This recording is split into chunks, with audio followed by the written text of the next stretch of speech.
सर्वत्र हळदी कुंकवाचा सोहळा साजरा होत असताना मालेगाव शहरातील काही महिलांच्या एका ग्रुपनं अनोख्या पद्धतीनं हळदी कुंकू सोहळा साजरा केला।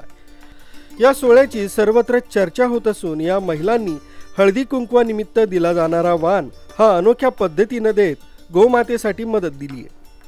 इथल्या महिलांच्या ग्रुपनं शहरालगत असलेल्या रोकडोबा हनुमान मंदिर परिसरातील गोशाळेला हळदी कुंकवाला येणाऱ्या खर्चाला फाटा देत या गोशाळेतील गायींना चारा यासह विविध बाबतींसाठी खर्चाची पूर्तता करून दिली आहे। या आधुनिक युगात वाण खरेदीवर खर्च न करता या महिलांनी एकत्रित येत इथं गोशाळेला भेट दिली।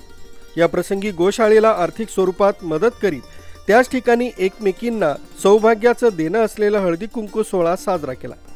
महिलांनी केलेल्या या अनोख्या सोहळ्याची सध्या सोशल मीडियावर जोरदार चर्चा सुरू आहे। आपल्या संस्कृतीत गोमातेला अनन्यसाधारण महत्त्व आहे। हेच महत्त्व लक्षात घेत गोमातेसाठी एक पाऊल पुढे टाकला असल्याची प्रतिक्रिया या प्रसंगी महिलांनी दिली आहे। संक्रांतीच्या हळदी कुंकू साठी एक अनोखा उपक्रम राबवण्याची मनात संकल्पना आली आणि ती आज अंमलात आणली। मैत्रिणींना घेऊन रोकडोबा हनुमान मंदिराच्या इथे गोशाळेत आम्ही आलो आणि आपल्या हिंदू संस्कृतीत गोमातेला महत्त्व आहे।